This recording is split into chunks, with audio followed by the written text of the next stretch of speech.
Jensen. Hi, Andre. How are you doing? I'm good. How are you? Good. Excited to start. Want to ask you about your dad's retirement celebration, but I'll wait until things aren't being.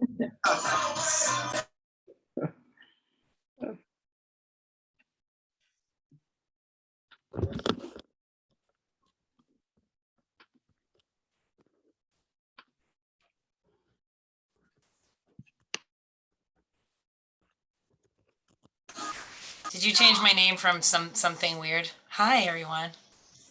Hi, Emily. Did you add my name, Jensen? It says, well, yeah, I typed them in. So everybody already had their names. Oh, nice, because it was like Shamoosh Bat or whatever my son's D&D name was. So I appreciate that that's not what it came up as. Oh, no, certainly it was not that. Hey, Laura. Having some technical hair issues. I'm sorry. You gotta get the headphones up in there. I'm gonna have to put it on my forehead at this point. I'm really struggling. Gotta go for the earbuds. I know. If you like put it behind, you won't be able to see it. Yeah, but then this thing. Oh, Wow, Jensen, we've got two of you. I know. Woo! But then the thing's gonna be right. Nobody's gonna see me, right? Can y'all hear me? Okay. How's that? We can hear you just fine. Oh, good. Okay. You know, you plan for making sure you have all the devices, but you never plan for your hair being in the way. I'm good. Looks cool. All right. I'm going to change my name to interpreter. I'll see y'all later. Do you want us, Laura, do you want us to speak any Spanish while we're there? Or do you prefer us to just speak in English so that you can interpret? I'm sorry. Can you repeat that? Do you want us to speak any Spanish, or do you want us to just speak in one language, English, to make the interpretation easier? Yeah, keep it to English for any of us to just go ahead and interpret. That way there's no confusion from what they're hearing than from what y'all are saying. Okay, sounds good. Yeah. Thank you for interpreting tonight. No problem. So it's myself, Alexandra, and Hailey. Is there? We also have a Portuguese interpreter as well. They're being promoted right now. Awesome. Who's the Portuguese? I am. I'm going to open up the interpretation rooms now, Laura, so I can start recording and get you all in there. Okay.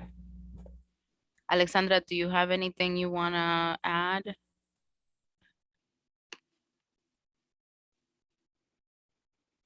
No, what you said was perfect. Exactly like Andres, just keep it in English. So like Laura says, just easier for interpretation. Sure. Thank you. Thanks for asking. Yeah. All right, ladies, have a great night interpreting. Thank you.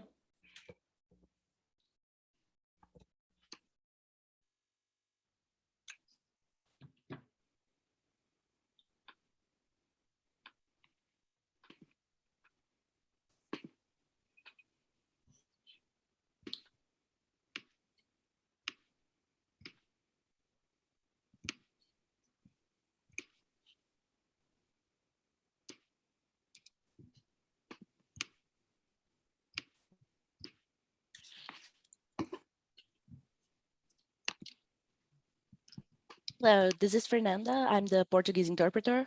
I was not assigned to the interpretation booth. Okay. Hey. Jensen, maybe you know how to fix that? Yes, I do. Thank you. You're welcome. Thank you for interpreting, Fernanda.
Jensen, is that you? I am on here. Hi. I just wanted to make sure that my earbuds were working. We can hear you. Jensen, can you send Leanne Smith another link? Hers is not working.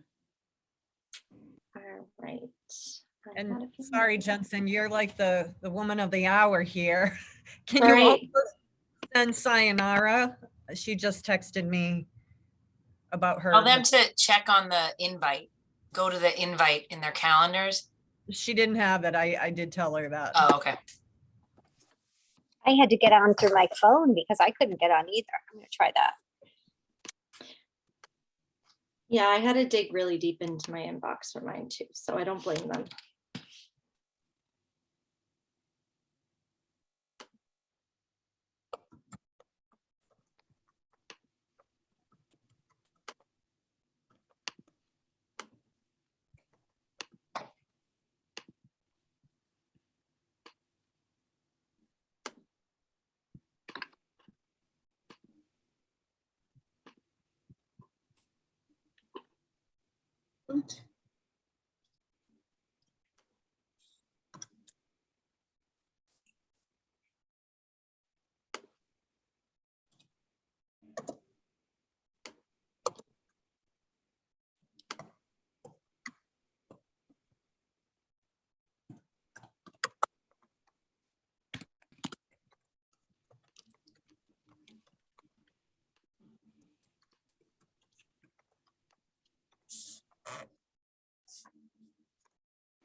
They've all been sent.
All right, good evening, everybody. We're going to get started here tonight. I am Steve Zreich, the Superintendent of Schools in Salem, and want to welcome you all to our Early Childhood Information Town Hall. Very excited to have this expo with all of you and happy to welcome you all to the Salem Public Schools, whether this is your first child entering or your 16th child entering.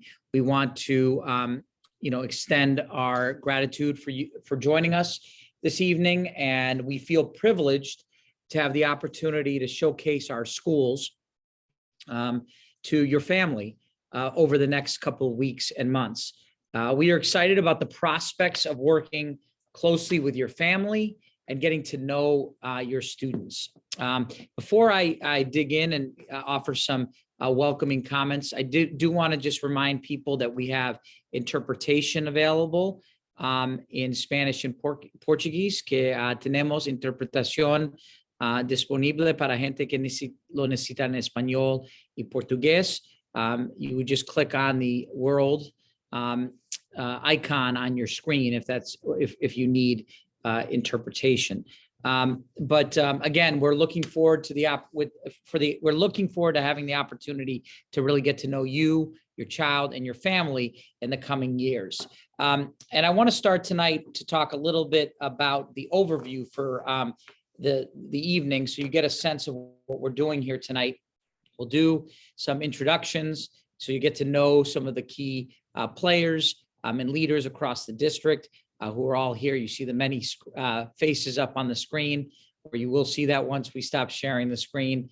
And then give you a chance to better understand the programs we offer and the registration process that we have for not just kindergarten this year, but we're also really promoting our pre-K options. And we know many of you are here to learn more about the pre-K programming that we offer as well. The intention is not to answer specific questions about your child or specific questions about schools, but rather to provide you with an overview of the choices we have. And so some of you may have submitted questions that are specific to a school or about your child, and we'll follow up with you individually. You'll also have a chance to ask those when you connect with individual schools, but we're not going to speak about those or answer those specifically here tonight, as this is an overview, and it's really the kickoff for an opportunity for families to shop around and better understand the offerings that we provide. It's unique. It's unique that as a school system, we offer choice, and is an opportunity to really see whether a school matches and a community matches what you and your child need. It gives you a chance to ask questions, to learn about the leadership, to learn about the staff, the philosophy, and the opportunities that it provides, can provide your child. Thank you. This is the start of the journey and learning. I know it can be a little overwhelming and stressful for families with multiple choices, but I can assure you that it does all work out in the end. I've never seen it not work out for people, and we always will work with families if they don't think there's a fit for their child. But we're very fortunate that we have some excellent options for you and for your family to consider. I do want to speak a little bit about our district priorities and what we're doing as a school system. This is now my second year in the school district, and I was very fortunate to join a really talented team of people, teachers, staff, principals, central office leaders. It's been nice to come in and grow the work that's already been started. We're very committed to four areas that I'll just talk. I'm not going to bore you with all the details, but to give you an overview of where we're headed as a school system. We're really committed to developing our workforce. We want to make sure that our teachers have the support that they need to educate a very diverse group of students that we serve and families. Culturally and linguistically responsive education is we want to make sure we prepare our workforce at that, and we empower our staff to make choices about what they think their students need for them to be most successful. Around our second big priority is what excellence looks like across our classrooms. We're really focused on developing independent learners, confident learners who can articulate, who can defend ideas, and can write and speak with purpose and clarity around a position that they're passionate about. Around this excellence, we really are focused on expanding and developing the pre-K and early childhood experience, pre-K, kindergarten, all the way up through second grade. And then on the back end of our the continuum is our focus at the high school level around early college and workforce development for young people, so that they leave us with choices, a diploma plus more, right? It's not enough to just have a high school diploma. You've got to be prepared to be competitive in the world of today and tomorrow. We're really, especially in the moment in time we're in, our third priority is about developing strong systems of support for our young people who are presenting and struggling with mental health challenges, who are coming with the anxiety of being part of, having lived through a pandemic. We also see it's so important and valuable that our young people develop the social and emotional skills they need to be productive citizens and to be able to build strong relationship with peers. And so that's taking on a stronger emphasis in our work. And how do we align what happens academically with the social, emotional, behavioral supports across our schools? We also want our students to be empowered to be leaders and to have strong voices around their education. And finally, I think a part of the systems of support is support for the families, is connection with you. Engagement with families, making sure that families are truly part of the educational experience, not one-way communication and one-way involvement, but truly a two-way communication. And then finally, we want to get better at being strategic and using our resources in ways that have the most impact on the classroom and the experience of young people. We have work to do around our operations and the systems that we have that make sure that we're diverting our resources, our time, money, and people to where it matters the most for our young people. So that's just an overview of the district. I can tell you, as you enter the early childhood space, you're about to enter a community that offers a lot. And I can say without any doubt that what we offer is as strong as any in the region. We're lucky to be well resourced and well supported, and we have strong curriculum that we've chosen, and the teachers have been part of selecting across our classroom that really doesn't only focus on academics but the whole child, especially in the early childhood space, that there is an opportunity to have structured play, and that there are opportunities for students to be engaged, and the social development is just as important as the academic development in our classrooms. We offer strong programming for multilingual learners, special education services, which you're going to learn a little more about this evening as well. And we have an array of enrichment opportunities in specialists, arts, music, visual arts, physical education, across our schools and more. There are clubs that different schools have, and opportunities that extend the learning beyond the core academic areas. I do think we have tremendous staff. We have well-trained and well-supported staff. We have coaching. We now have coaching at the early childhood level that we hadn't had before. That's exciting. We have coaches for our teachers who work with our multilingual learners, and support our special education students as well. So I would certainly challenge any community. I don't know that any community has the professional learning opportunities that we offer our staff. And then I think most importantly, you're entering tight-knit communities, right? Our elementary schools are quite small, and they are intimate. We have small class sizes. We've chosen to keep them as such throughout the pandemic. That's unique. And I think that the intimacy of our communities is something that I think that for us that sets us apart from other communities and other schools as well. And we know through this process you have the opportunity to select the school or program that best suits you based on all kinds of factors: the schedule, school philosophy, size. Of course, we have dual language programming. We have a variety of different pre-K options that you're going to learn more about. Schools that have after-school programs that you might want to take advantage of. So I think while it may feel overwhelming, as I said before, there's an excitement of making sure that it meets your needs and the needs of your child. We're just excited to have the opportunity to get to know you. We hope that you join the Salem Public Schools family and that you're a part of what we have to offer over the extent of your child's education, your child's pre-K, we now say pre-K, to 12 and beyond education. So welcome to the Salem Public Schools. And I now have the pleasure of introducing folks who are here with us on the screen. And I'm going to start by introducing our principals. Before I do that, I do just want to remind you that while we have some questions set ahead of time, we also will be taking questions that people may have as you're watching. If somebody says something that spurns an idea that you want to ask, feel free to enter that into the Q&A feature, and we'll try to get that question asked for you. So I'm going to introduce our principals, and I will just ask them to say their name and the school and wave. And so we'll start. I'm just going to start around my screen. We have Principal Carmona. You want to introduce yourself? Hi, everyone. I'm Sue Carmona. I'm the principal over at Witchcraft Heights Elementary. Great. Now Ms. Grant. Good evening, everyone. I'm Scarlett Grant, principal of Horseman Laboratory School. Great. Mr. Softic.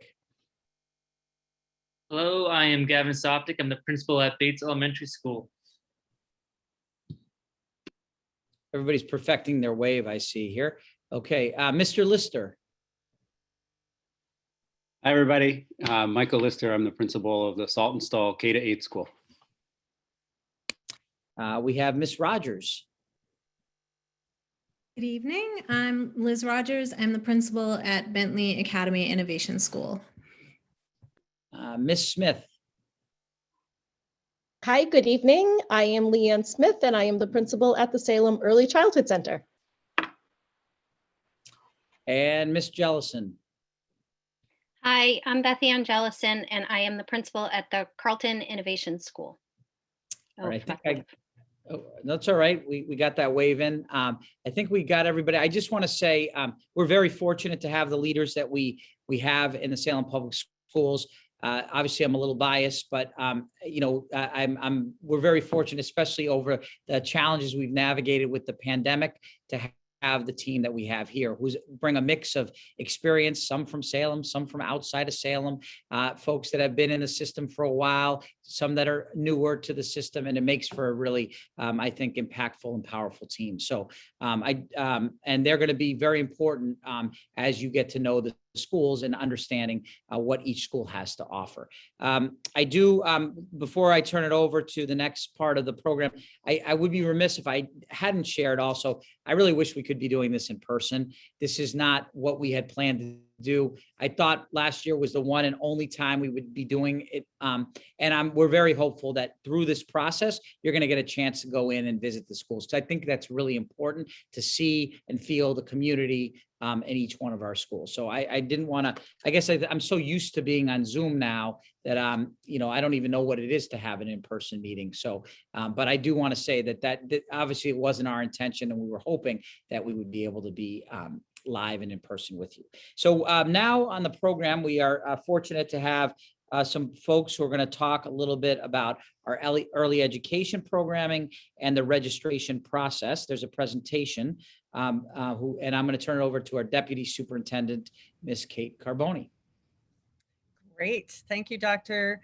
Zreich. And hi, everyone. Welcome. It's amazing to be here with you tonight. And I'm so happy that we have so many parents and family members signed on with us tonight. I can see on the clicker at the bottom that we've got about 140-ish participants tonight. So that's an amazing turnout, and I'm so grateful that you're here with us. So as Dr. Zreich said, my name is Kate Carboni. I am the Deputy Superintendent here, and our goal, our collective goal, with the principals and Dr. Zreich and all the directors that are here with us tonight, is we want to provide you with information because we want to create some excitement about your child attending preschool or kindergarten with us here in the Salem Public Schools. And a real important goal for us tonight is to make sure that we alleviate any uneasiness that you may have about the registration process. It can be a little complicated, and so we want to take some time, and we are going to take some time tonight to really walk you through that process. It's important to us that each of you feels secure and clear about the steps that you will need to take to enroll your child in our district. So as Dr. Zweig said, tonight we have just a presentation that we hope will be fairly brief, and then we'll open it up for questions. We put a survey out. We did get a number of questions through the survey in advance of tonight, so we'll address those questions first, and then we are getting some in the Q&A chat feature, so we'll address those as well. So there are some important things I want to clarify for families about Salem Public Schools early childhood and education programs. So we can go to the next slide. And I'm going to talk first about preschool, or our pre-K programs, which are situated at Bates Elementary School, Horace Mann Laboratory School, and at the Early Childhood Center.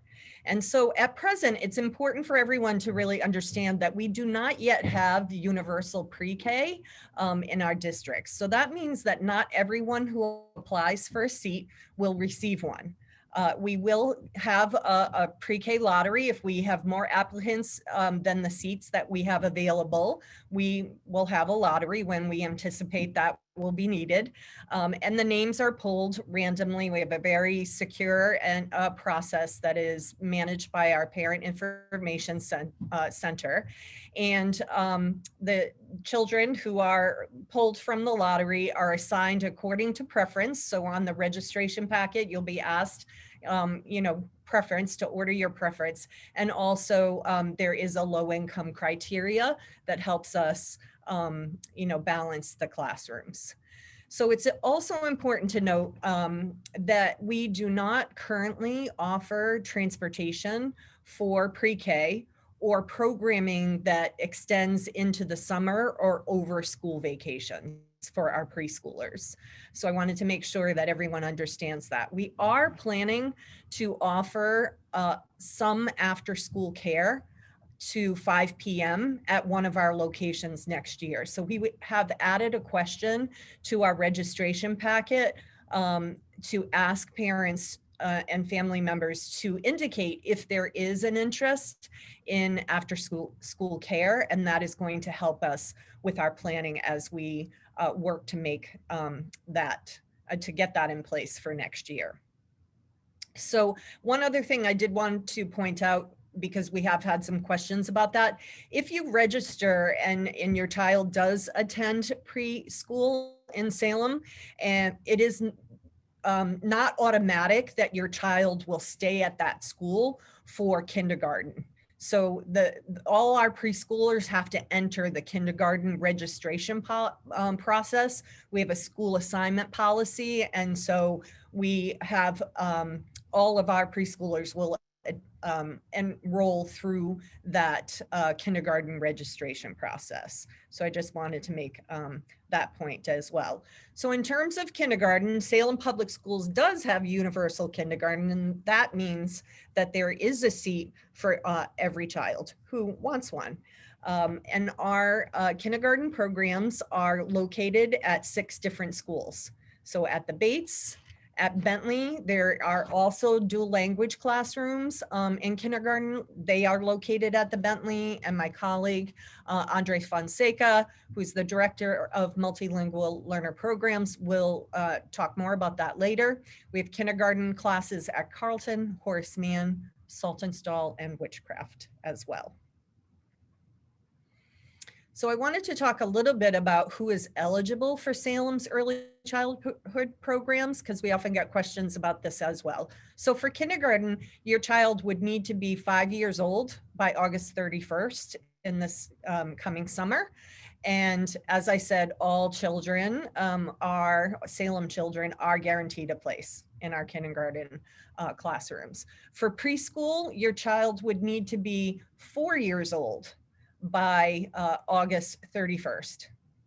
And as I mentioned earlier, space is limited. We'll use a lottery. And also just the caveat that your child may be placed at a different school because for kindergarten. So I wanted to talk also a little bit about our curriculum and what students do when they enroll in our early childhood programs. We often get lots of questions about what will my child learn in preschool and kindergarten. So I wanted to spend a little time on that. In Salem, we have built our early education programs to support and nurture the whole child. And I think Dr. Zwreich pointed, to that as well. Our early childhood classrooms are active places where children learn through joyful and engaging experiences with their friends and their peers. So I don't want to create this vision that kids are sitting at desks all day. They may be at their desk doing some work, but the goal is to create opportunities for kids to learn with and through each other. And so our curriculum does promote discovery and independence and teamwork. So our classrooms are set up to really support students as active learners, lots of talking and joyful, interactions between children in the class. I can say I'm in the schools, very frequently. And if you were to visit one of our early childhood classrooms on any given day, you might see children working in centers, enjoying books by themselves in a cozy corner in the classroom, writing stories and then illustrating them as they get to learn their letters and start to write those out. They may be listening to a read aloud from the teacher or a paraprofessional who's working in the classroom. There's lots of singing, songs about the weather and those kinds of things, doing puzzles to learn about their shapes, and they may be brainstorming about new information that they learned in a lesson earlier in the day. We take great pride that our kindergarten and preschool classrooms support the social development of children, as well as their intellectual and academic growth. Dr. Zweig also pointed this out, that we think a critical piece to our curriculum is the arts. So kindergartners and our preschoolers experience art and music and physical education. We believe that these are vital components to the learning experience and want all of our students to have access to those important content areas. So children, in our pre-K and kindergarten classrooms, they learn in different formats. So it's not whole, when I went to school, it was more like the teacher in the front and we all, paid attention, and it was whole group all the time.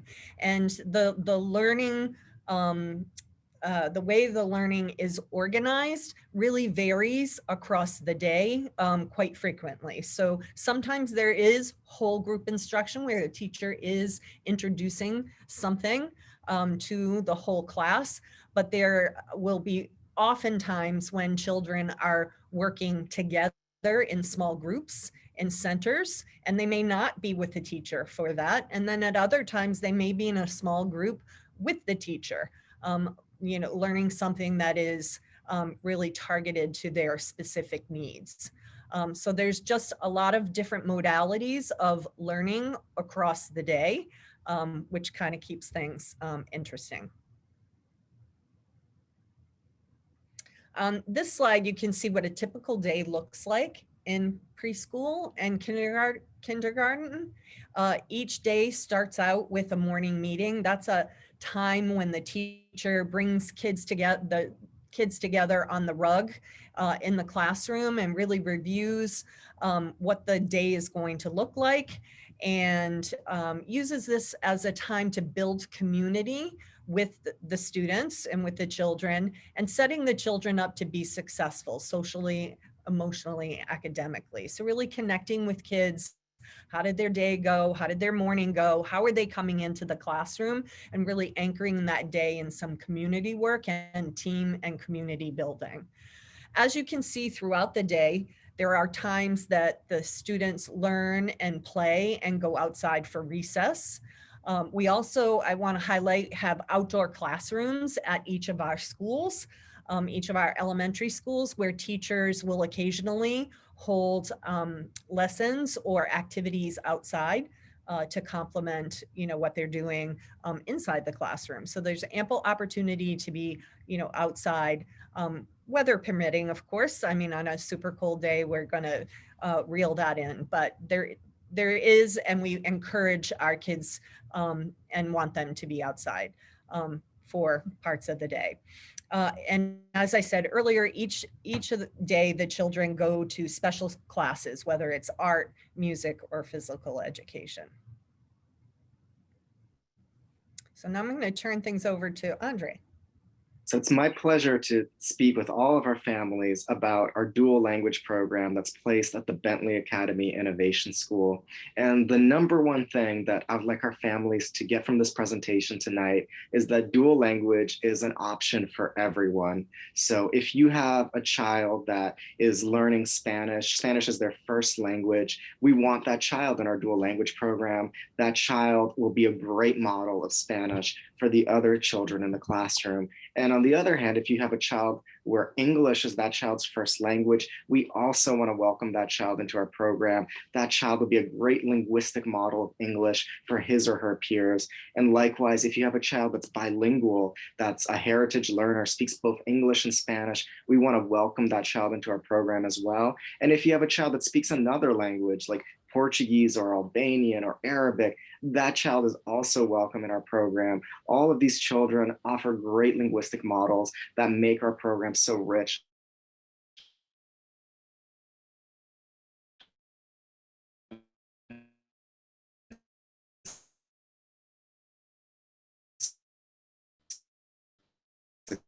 They're going to get that in the dual language program at the Bentley. In our dual language program, students learn math, science, social studies, reading, and writing, all of their subjects in both English and in Spanish. And we do have limited seats. We do a lottery based on linguistic groups, which means that in our classroom, we want to have an equal group of students where Spanish is their first language and they're learning English for the first time, as well as an equal group of students where English is their first language and they're learning Spanish for the first time, and a group of bilingual students who have both of those languages. And of course, we also welcome students where neither English nor Spanish is their first language. Those students are welcome in our program as well, and we have seats for those students. So next, I'd like to talk a little bit about our 90-10 model, which is on the next slide. So it's one really important point that I want to make sure that all of our families understand is that we follow a 90-10 model.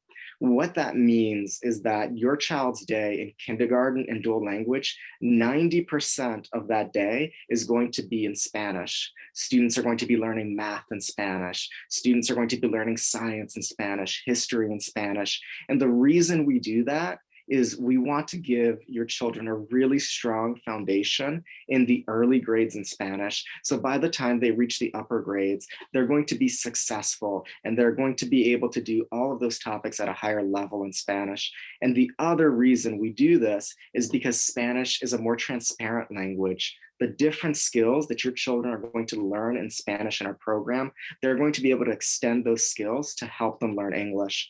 And our research actually shows that students that participate in a dual language program, not only are they bilingual and biliterate, but they're actually more successful than their peers in other non-dual language programs, not only in Spanish, but also in English and other subject areas like math, science, and history.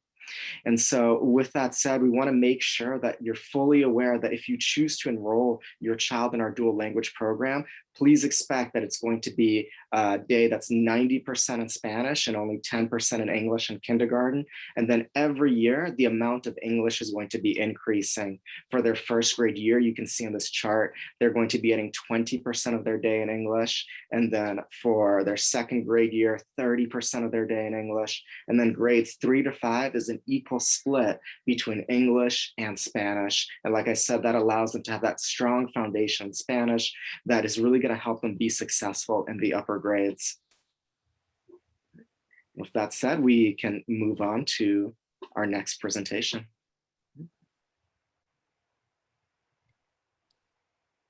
Good evening, Salem families. I'm Sayonara Reyes. I'm the manager the Parent Information Center.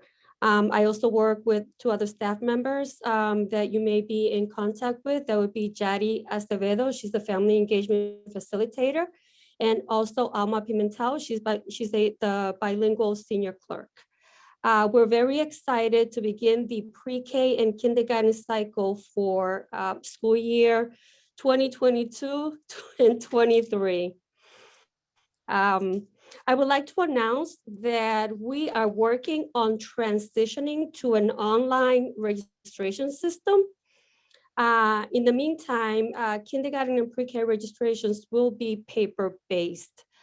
Please check our website. We will be providing information about the online registration. We're hoping to have this up and running very soon. Next slide.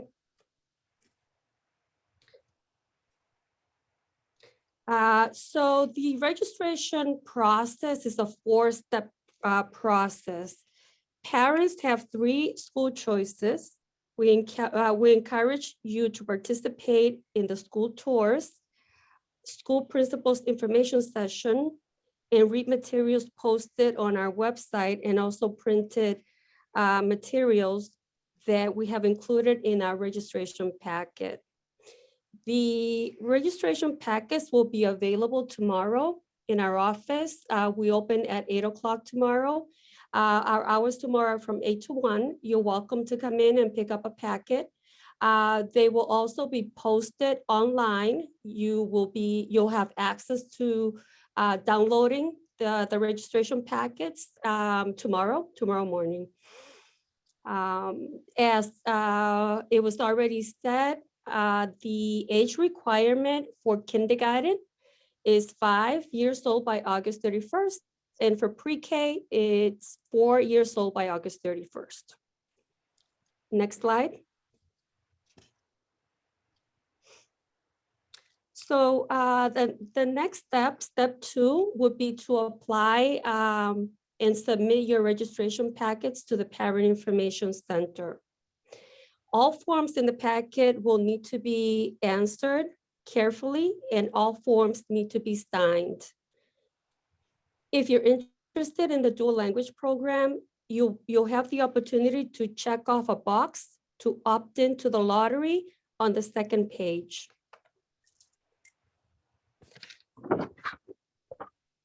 So the requirements, the documents that you will need to submit with your registration packets are 2 proofs of address in Salem, your household information survey, acknowledgement form, proof of your child's age, and that would be your child's birth certificate or a passport. We will need immunization records up to date, and also a physical, which is not listed here, but very important to have submit a physical. And we also require a parent's ID. You can also submit the packets. You can bring it in person. You could make an appointment if you wish to. You can submit it by email by sending it to pic@salemk12.org. And you can also fax it, whatever is easiest for you. Next slide. All right, this is the 3rd step, would be the assignment and confirmation. Students entering Salem Public Schools are assigned according to our student assignment policy. The criteria that we use for assigning are programmatic placement, that would be a special ed placement, sibling priority, school choice, and socioeconomic balance and proximity to the school. I want to say that in most cases, students are assigned to one of the 3 school choices. If your child is not assigned to your first choice, he or she will be automatically placed on a waiting list. The waiting list is maintained through September 30th. So even if you don't get your first choice right away, there's still an opportunity. Things move. A lot of things happen between now and in September. We ask that once you get your assignment in the mail, that you confirm your assignment, there'll be a yellow form, confirmation form that you will need to send back, letting us know that you accept your child's assignment. So looking here at, I want to go over some important deadlines. The deadline for sibling preference is February 22nd. If you want your younger child to attend the same school that the older sibling attends, you will need to apply by February 22nd. Batch 1, the deadline is March 21st. For batch 2, it'll be June 30th. And I'm sorry, I skipped the notification dates. May 2nd will be the notification date for the first batch. For the second batch, it'll be July 15th. In the summer, we assign as applications come in, depending on where the space available and what your choices are. For the dual language lottery, we use the same deadlines as batch 1, batch 2. The lottery for the dual language, the first lottery will take place April 14th. And also the lottery for the pre-K, the first lottery for pre-K will take place on the same day of April 14th. And the notification is the same, May 2nd. The second lottery, dual language lottery, and the pre-K lottery will take place on July 8th with a notification date of July 15th. There will be a third lottery if needed for both dual language and for pre-K, and that will take place August 18th with a deadline of August 15th. And families will be notified the next day. That would be by phone, following a letter that will be sent by the Parent Information Center. Next slide.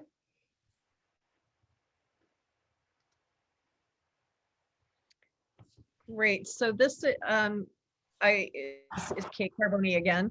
And I wanted to I know this is a lot of information to absorb. All of this information is posted to our website. We have a really, I think, robust early childhood section on our website, lots of materials that are in print and also recorded and in multiple languages.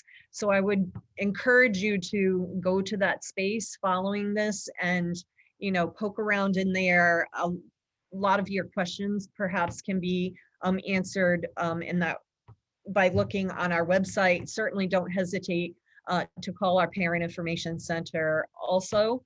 And we know that while tonight is important because it gives you the big picture around what programs we have available, where they're situated, and how you do enroll, we want to encourage parents and family members to engage with our schools.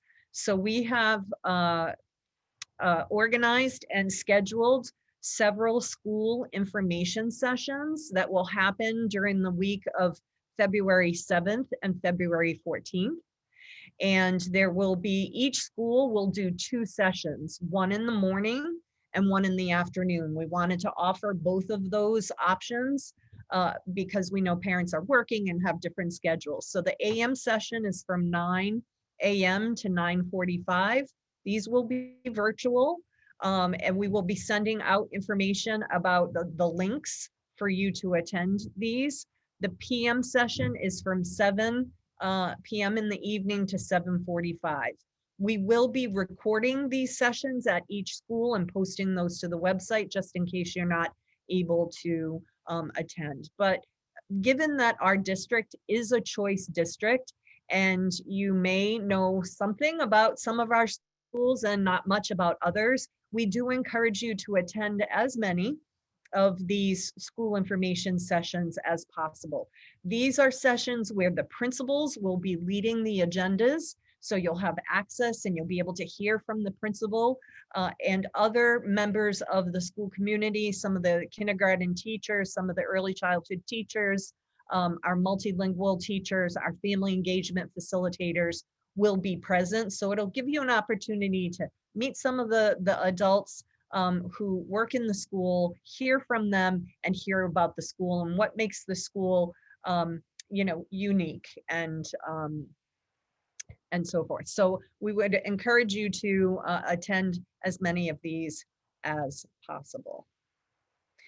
And one last thing is we are hoping that COVID cooperates and that we are able to schedule in-person school tours, because it is important. Each school has its own little personality, so to speak, and we would like to offer families and parents the opportunity to visit the school and actually walk the halls and see the classrooms and get to know the school physical plant a little bit better, and again also meet some of the staff at the school. So we're hoping that we're going to be able to do those in person the week of March 7th. So mark that in your calendar, and we will be pushing all this information out on our in our newsletter and through social media. So I think that's it, Dr. Zreik, and we're going to go into the question and answer. Great. We're going to take a moment, right, to introduce our directors as well, so people know who they are. I'm going to start, if you could just, I'll say your name and you could just introduce yourself and your role and wave. So I'll just go, well, we first have Sayonara, go ahead, Sayonara, if you just introduce yourselves. Hi, I'm Sayonara Reyes, manager of the Parent Information Center. Okay, Mr. Fonseca. Andre Fonseca, Director of Multilingual Learner Education and Bilingual Education. Ms. Farinelli.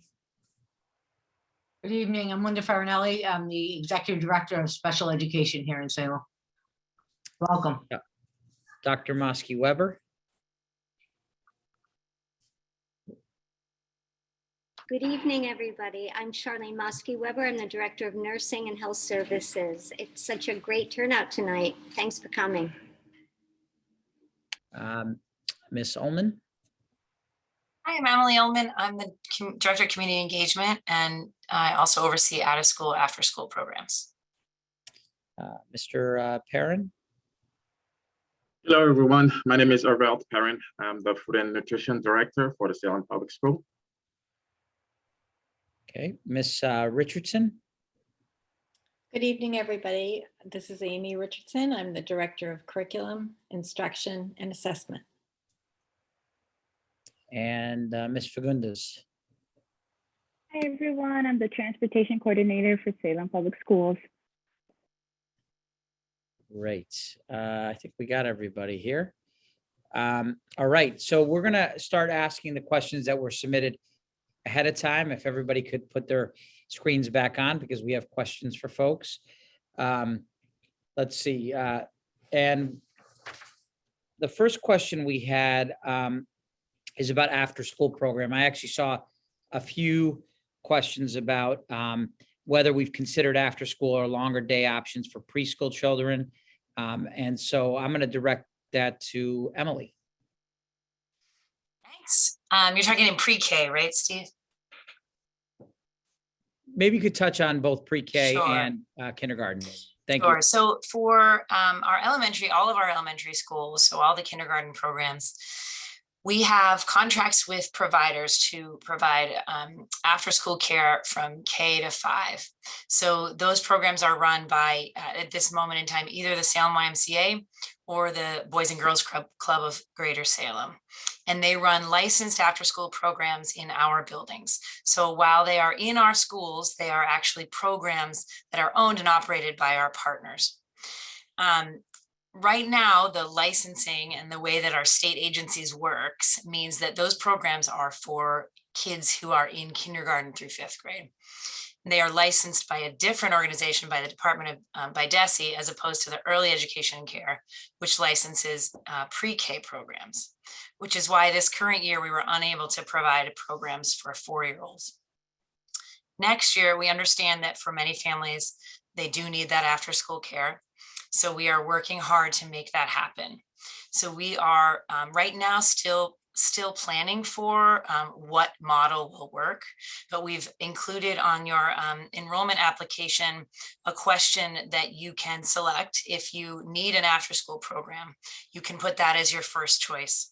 And then wherever we end up, we are committed to running at least one after-school program if there is a need at one of our pre-K sites. So you can put as your first choice any location with after school, and if your name is pulled from the lottery and there's room based on how we're dividing up enrollment, then you would get placed in that school. That means there's going to be a lot of communication between us and you between now and then, and we're happy to answer questions, talk through what we're thinking and how we're moving programs. If the need is huge, then we'll consider opening multiple sites. I want to be brief, but that's the overview. Understanding we're not sure yet about cost or models, but it is we're trying to run programs that meet your needs without trying to run too many programs that we can't staff or operate effectively. So that's the beginning of that question. I'm happy to answer more should we need to. All right, we might come back to you. Thank you. Great. Question for Sayonara about mid-year enrollment. When does a parent need to submit interest in a specific school program if the student is eligible for mid-year enrollment? Are they talking about the Carlton school? I'm not sure I understand the question. Yeah, that must be a question about Carlton. Yeah. Okay, so it would be the deadline with the first batch. It would be March 21st. Okay. All right, thank you. There's a question, Linda, here about IEP. IEPs. How will we know if our child needs an IEP as they come into pre-K or kindergarten? That's a great question. So when our kids come into pre-K and kindergarten, we do a multitude of screening assessments on the children to see where they are functioning and where they should be at the level that they're at. And if we have any concerns, we then might provide some interventions at that age. And then if we're still seeing concerns, then we would discuss that with you and look at potentially doing some assessments to see if there's something that they're not doing at the particular age level. Many kids come in at different levels, but all within expected ranges for that age group. But if there are concerns, you can request an evaluation. Teachers can request an evaluation. But oftentimes we work within the classroom and look at the least restrictive setting for kids, which is not special ed. So, but we are always happy to help support you, and you can call the office anytime for more information on your particular case. Great. Thank you. There's a question here. I think this is for Ms. Richardson. If your child is currently enrolled in the pre-K program, will the families be receiving any feedback about their child's readiness for kindergarten, or which school might be the best choice for them? That's a great question. We have several assessments that take place during the year in pre-K, and all of the teachers have been trained on those. They look at things such as early literacy. Can the child recognize letters? Do they know any sounds? Can they write any letters? As well as some numeracy. So that would be things like, can they count? Can they count objects? Can they look at a pile of, two piles of objects and decide which one has more and which one has less? There is an additional assessment that's more observational that looks at things such as social and emotional skills, their creativity and the arts, their physical and motor skills, and language and literacy as well. So all of those things will provide a nice profile for the student when they leave our pre-K program. I would say that for the second question, whether the pre-K teachers will make recommendations for which school would be best for kindergarten, that's really going to be up to the families to decide, and certainly they can have that conversation with their child's teacher. But they would go through the process described here, which is to really investigate all of the available kindergarten programs and figure out which one feels like the best fit. And Amy, while I have you here, can you talk a little bit about the kindergarten screening process? When does that take place? In the past, we've done kindergarten screening in the spring. And then as more kids enroll, we might continue through the summer and even into the fall. I think going forward, we'll be using the assessments that we're doing within the pre-K classrooms. So any child who has participated in a Salem pre-K program will have all that done automatically. If we have students who are enrolling who did not attend a Salem pre-K, then we would do those assessments again, probably starting in the late spring or during the summer as kids enroll. And there's always opportunities, I think, as Linda said, for students who might need additional special education screening. We also do language screening for students to make sure that we're meeting their needs once they do arrive in kindergarten. Okay, thank you. This question is for Ms. Smith about 3-year-olds. Do we still enroll 3-year-olds in the pre-K program at the ECC? Hi. Yes, we do, in fact, enroll 3-year-olds. We have a couple of different options. We have a half-day option. The hours are from 11:30 until 11 o'clock. And then we do have some limited full-day 3-year-old seats that would go from 8:30 to 2:30. All right. There's a question here that I can quickly answer about my daughter turns 5 on September 26, 2022. Is she able to enter kindergarten or she'll have to stay, or will she have to stay in preschool? Yes, the cutoff date is September 1st. And so if you turn 5 after September 1st, then you would be eligible to apply for pre-K. And to be eligible for the 4-year-old programs in pre-K, you have to be 4. You have to have turned 4 before September 1st of 2022. Okay, let's see. I have a question for Mr. Softic. In pre-K, and maybe you could talk about pre-K and kindergarten, how much time do students spend outside? We know you have both pre-K and kindergarten at Bates. So can you talk about how much recess time and outdoor time do students have? Yeah, so both pre-K and kindergarten have 2 scheduled, movement times. In kindergarten, early on, they have 2 recesses outside, one in the morning, one in the afternoon. Obviously, as the weather turns, that turns into more of a movement break with inside. But we do the 30-minute recess in the afternoon. And then in pre-K, we do try to be consistent with that 30 in the morning and 30 in the afternoon, as well as other movement activities as dance, play-based learning as well. So there's plenty of opportunity to move inside and out. And then, like Horace Mann and ourselves in all the schools, we do have a pavilion outside. There's a lot of outdoor classroom work going on. And that was built late fall. So we're really excited to get in there in the spring and into the next year. So that's exciting for next year. Okay, there's a few questions here. I think this is for you, Sayonara, about when will students or families be notified that their child has been selected for the pre-K program? So the notification date is the same for everyone applying within the first batch. It's May 2nd.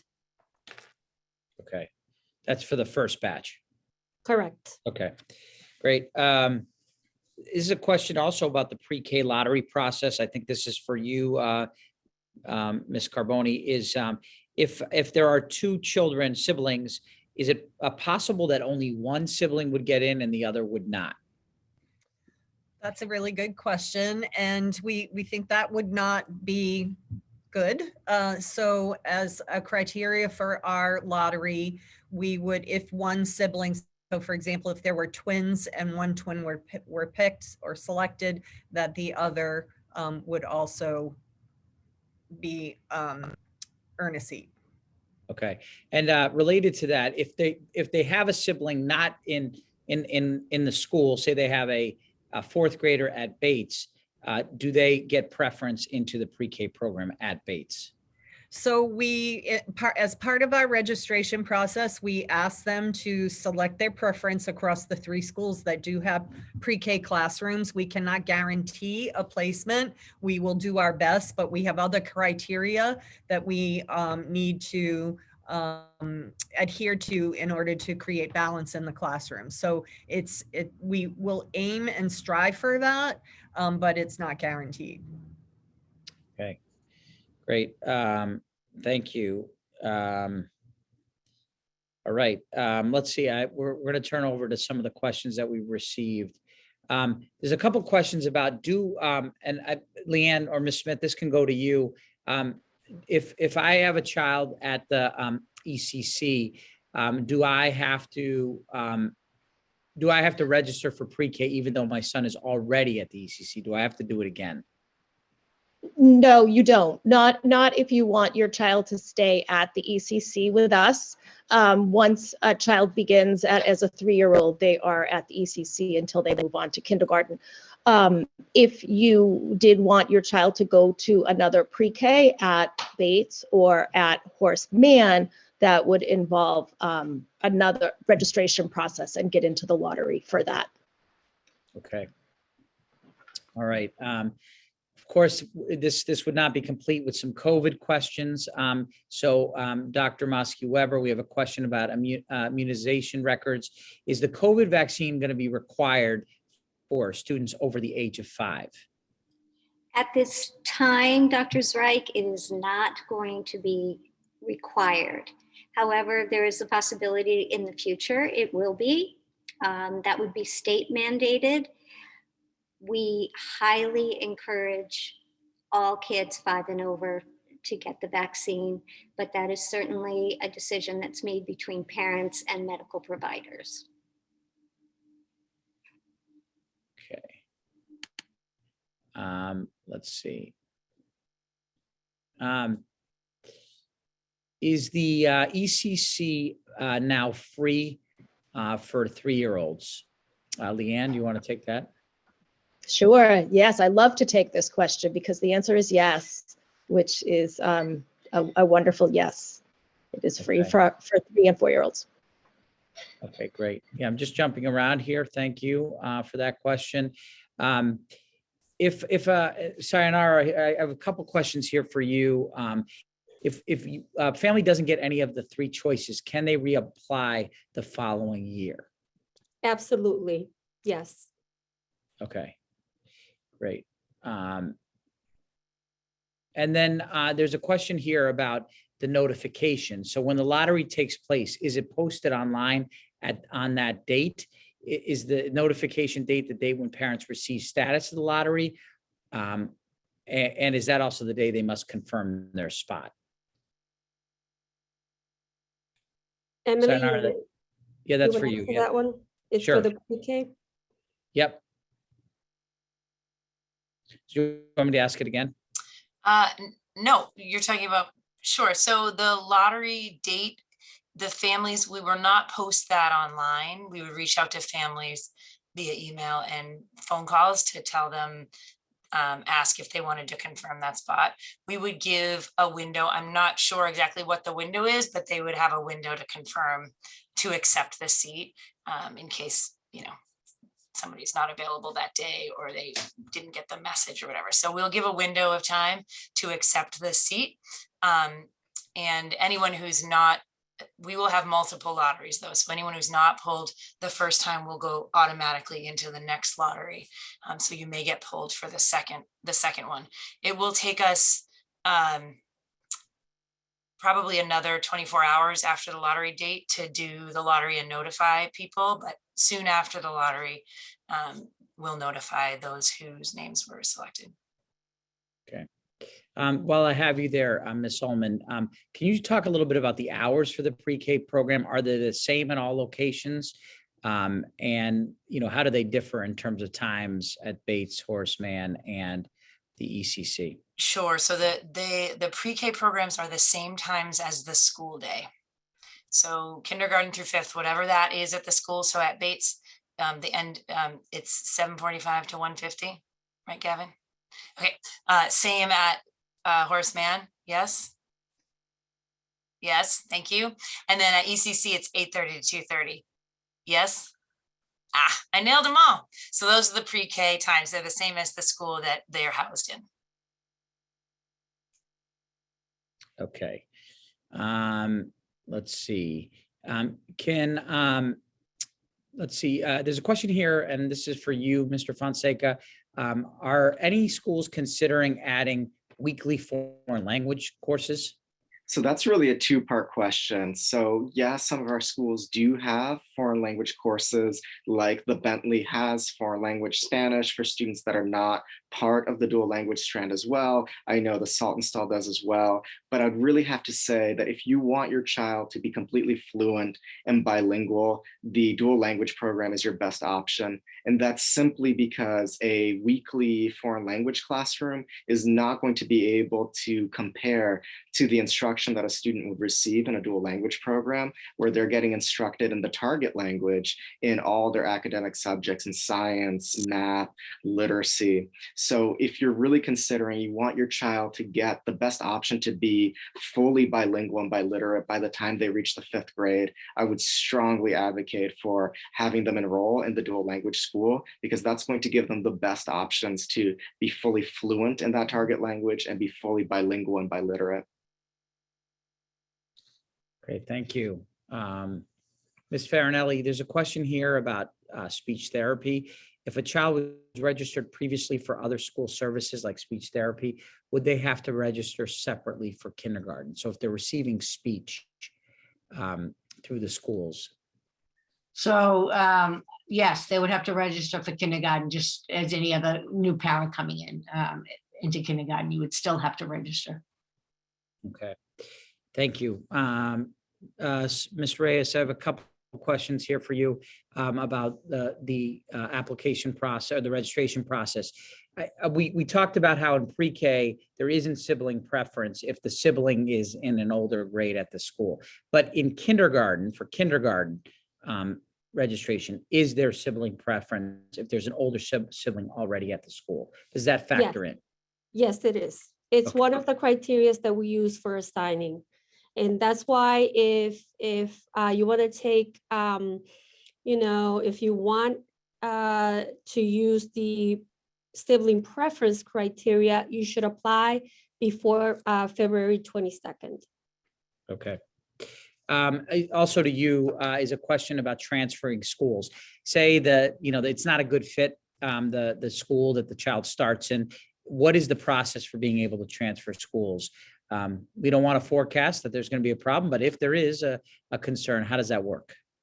So the parent would have to submit a transfer request form to request another school.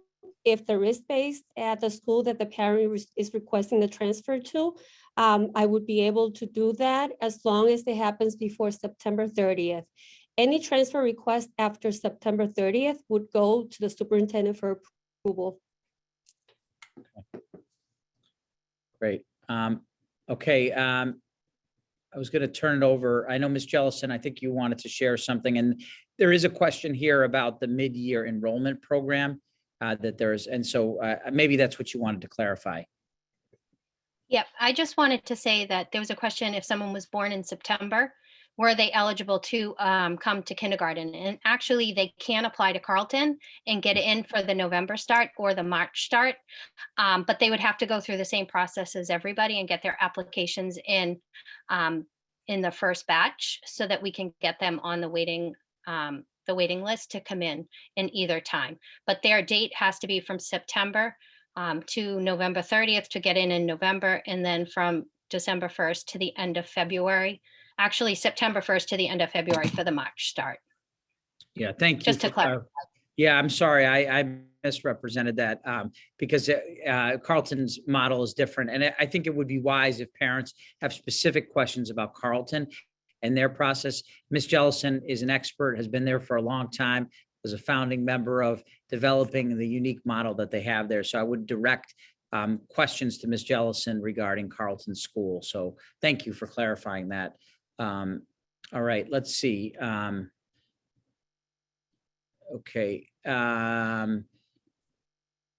So Sayonara, here's another question. With lottery batches, if your child's name isn't called in the first batch, will they automatically be placed in the lottery for the second batch? Yes. Okay. This question is for Ms. Fagundes about transportation. Are there transportation options to any school from any residential address within Salem? Yeah, so as mentioned, we don't currently provide transportation for pre-K, but for kindergarten, if your student lives over a mile, we do provide transportation to all schools, but unfortunately, we do not provide transportation under a mile. So that is definitely something to keep in mind if you do need transportation when choosing a school. Okay. Okay, there's some questions about after school. So I'm going to turn those over to Ms. Ullman. One is about kindergarten and one is about pre-K. So we try to sort this out here. So the question about kindergarten is about, which schools offer kindergarten after school programs? All the elementary schools have kindergarten after school programs that are operated by other organizations, either the Salem YMCA or the Boys and Girls Club of Greater Salem. They operate in all those buildings. They have limited capacity, so they do fill up. So kids, especially now, hiring is hard. So we serving as many, the YMCA and the Boys and Girls Club are serving as many kids as they can. But you could put your name on you could reach out to them to say that you wanted a slot and they would put you on there in their process. Those are also state license programs. So they are fee for service programs. They also offer scholarships and state support through vouchers. So there's payment options there, but they're all run through the organization. That's for 5-year-olds in kindergarten. Next. Yes, the next question is about pre-K after school. So you mentioned that we were looking at and exploring offering at least some option for families. Will there be a cost related to that at this time, or do you not know? I don't know. So we are going to have to figure out, we're waiting to see if we can make it work with state licensing and or run it ourselves. So we don't know yet. However, if there is a cost associated, whether run by us or a state entity or a licensed organization, there will be sliding scales. There will be support for families who need that support. Okay, so I have some questions about dual language here. One question will be to Ms. Rogers and the other to Mr. Fonseca. But first of all, are there children in the dual language program who are on IEPs for speech, Ms. Rogers? Yes, there are. We have actually identified a couple of students this year for IEPs, and we're developing a process that gives students services that they need either in their first language, whether it's Spanish or English. We have a bilingual special educator. Most of our speech services at this time, especially for students that come in with speech services, are provided in English. Okay. Great. Is there, Mr. Fonseca, there's a question about expansion of dual language, right? Is there a possibility of opening additional dual language programs in other schools, not just Bentley? And what's the future of dual language in Salem? Yeah, so we definitely have had a lot of interest in dual language, which we're really excited about. For this coming school year, it's only at Bentley, but we're definitely discussing options of expanding dual language in the future. So I love receiving that question because we have had a lot of interest from families, and we are looking at ways where dual language could be expanded in Bentley, or Bentley or other schools. So we'll keep you posted for that. For next year, it'll just be at Bentley, but we are all brainstorming different options of how we can expand dual language in Salem. Okay.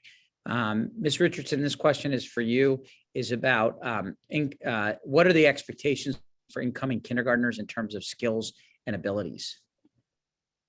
So the benefit of attending a pre-K program is kids do get some of those early academic skills, but even more important, they develop some of those social skills, learning to play cooperatively with others, learning how to sit and listen to a story, those kinds of things that make their kindergarten year much easier for them. But I just want to emphasize that all Salem students who are entering kindergarten do have a spot, and we take all kids no matter where they are, because of course everybody's going to come in with a range of skills and abilities, and we welcome them all open arms. Okay, thank you. This is a question, we've talked a lot about the pre-K and kindergarten lottery. Is there a lottery for 3-year-olds? And maybe this is for you, Ms. Smith. How does it work with 3-year-olds in the application process? Currently, the application process is such, it's very similar to the 4 and 5-year-old process. You would apply through parent information, and we would do a similar lottery type process for the 3-year-old program. There's a half-day option and some full-day spaces, but it's relatively limited. So it does come down to a lottery, and yeah, we often hold a little bit of a waiting list on that. Mm-hmm. Okay, thank you. There's a question here for Ms. Farinelli. If a child's being evaluated or is being evaluated coming out of early intervention, and the ECC was mentioned as a place for him or her, should the parents still fill out an application? Well, I would still fill out an application only because the ECC placement is not always guaranteed for students. So I would be safe and fill out an application. And then if the ECC position that they were speaking of, I'm not familiar with this particular case, but in any event, I would still be safe and fill out an application. And then you would have that in your hand. And then once the child's team meets and looks at the evaluation's results, then they'll determine best placement, but you are safe just in case by filling out an application. Okay, thank you. Ms. Smith, the programs at most of our classes in pre-K are full day classes or the school day length. Are there still half days offered for families that are interested? Yes, there's a few half-day spaces that we have open. They're morning. They run from 8:30 till 11 o'clock. And we have those half-day spaces currently in 3 of our classrooms. Okay, great. So that will still be available. So Ms. Solomon, I've got 2 back-to-back here for you. So get ready here. We have a question about how did the pre-K lottery work last year in terms of, is there an estimate of percentage of kids who got a seat? Well, first of all, how many pre-K seats were there? And is there an estimate of the percentage of children who got a seat?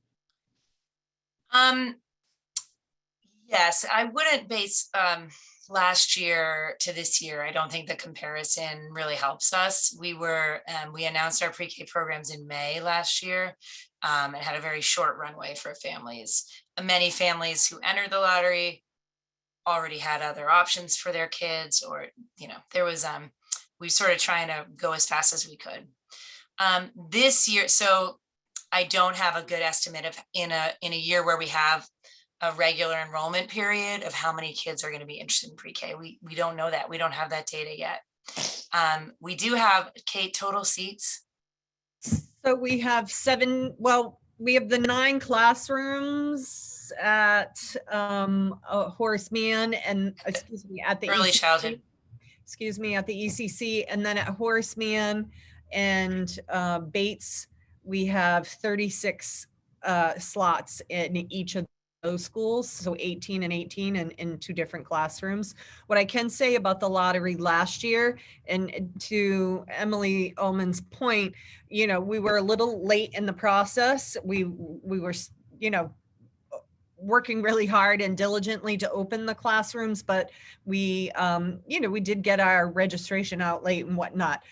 We did end up all folks who applied for the lottery last year were granted a seat. Now, some sort of backed out because they had gotten a seat somewhere else because we were a little later notifying and they had to get something in place. But we did not have to hold a wait list. We had enough seats for the folks who were looking for one. I anticipate this year, because we are, a little much earlier and have aligned now this process to our kindergarten enrollment process, that we may, have more of an interest. So things may change. And so will the number of seats stay roughly the same as this year? Yeah, their seats are staying the same at this point. I will also say that we leveraged our family engagement facilitators and other folks in the district to work with families that, you know, because in some cases, because we don't offer transportation for the pre-K, it wasn't a good fit for that family, but there are other community-based preschool programs that are high quality in the community. And so we worked with families to try to network with the other organizations to find a seat that would fit the family's needs. So we're going to work with everyone to make sure everyone who's looking for a pre-K seat gets one either in the Salem Public Schools or with one of our partners. So just to be clear, there's a number of questions about whether if you are in a pre-K seat now, you can automatically, can you stay there for next year? The answer to that is no, you need to reapply. You need to apply for kindergarten.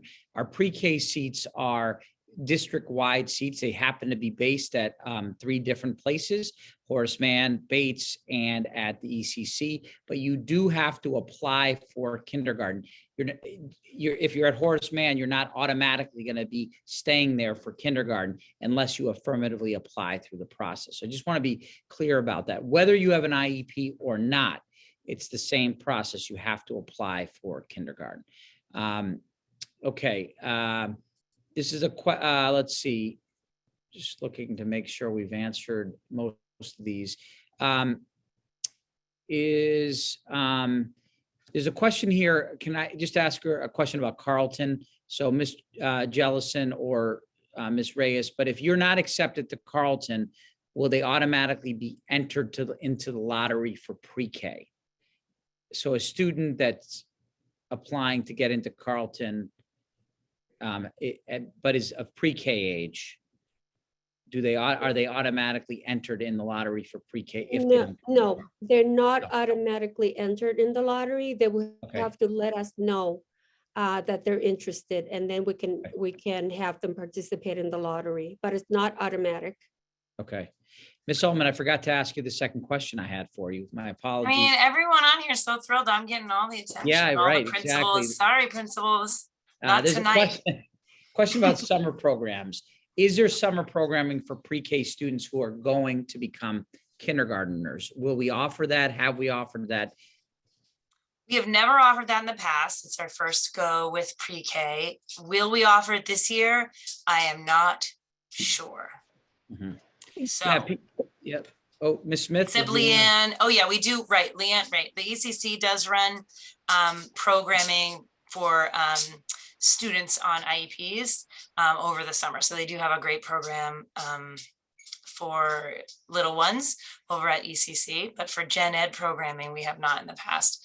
We hope to offer a lot of summer programs again this year, but we need the shape of those aren't set yet. Okay.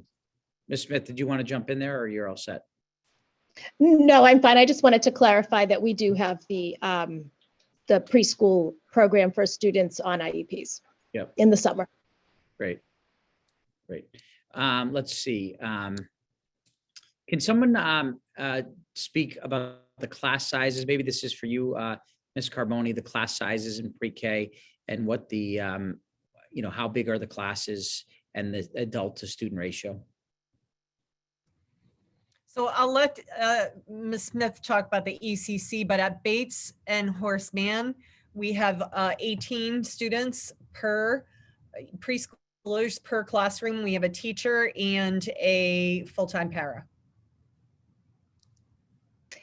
And at the ECC, our programs are integrated programs. So students who with disabilities learn alongside students who are peer models. So the numbers are a little different. We have 15 students in each class with one teacher and at least one paraprofessional and sometimes 2 paraprofessionals. Ms. Smith, just to follow up, there's another question here. ECC students are not automatically enrolled anywhere, just like any pre-K students, they have to apply for kindergarten. But does the ECC assist families on where their child will attend kindergarten? Sure, we're absolutely happy to do that. There's not a formal process to that, but any parents, please feel free to reach out to myself or Alicia Smerlian, who's our team chair, and we would be more than happy to have those conversations with you. Right, great. And ECC obviously is enrolling peers. Again, previously, we used to charge for peers. And now there is no more tuition, but we are now, and you can see this whole process of pre-K registration is brand new. Last year, to the point that was made, we launched pre-K like weeks before school started. It was, a rush process because we found out we had the resources to do it late. Now we have this is part of the larger, it's a more organized process for people to apply. And it's all done through our Parent Information Center. And we obviously have many more seats than we had in the past for pre-K, and we're hoping to accommodate as many families as we can through that process. So it is, for those of you that maybe had older children, it was very different. And for us, all of us on this call or on this Zoom, this is the first time that we've had this Expo be not just kindergarten, but also about our pre-K, the multitude of pre-K options that we have as well. Okay, let's see. Question about how many, I guess the question about how many are we expecting to enroll this year? Is it more or less than in the past? Well, we do have more seats than I think our cap is we have about 180 pre-K seats for students who are general education students. And then we have additional seats that are available to students with disabilities. And that's a combination of seats at Bates, Horace Mann, and the ECC. Okay, here's a question about the dual language program. So I can direct this to Mr. Fonseca or Ms. Rogers. My child is currently at the ECC. We're very happy with it. We're interested in the dual language pre-K program. There isn't a dual language pre-K program, but there is a dual language kindergarten program. But if we apply for that in the lottery, would her spot at ECC still be guaranteed?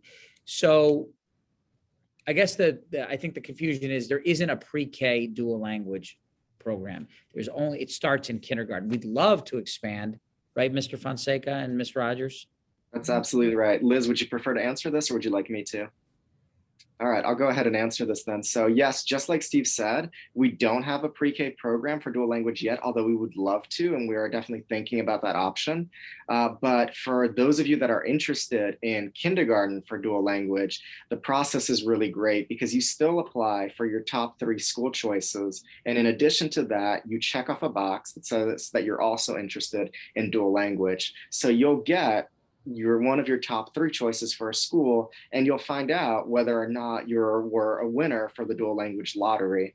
And you can always pick to get put in the next lottery for dual language, or you can accept whatever one of your top 3 school choices that you got.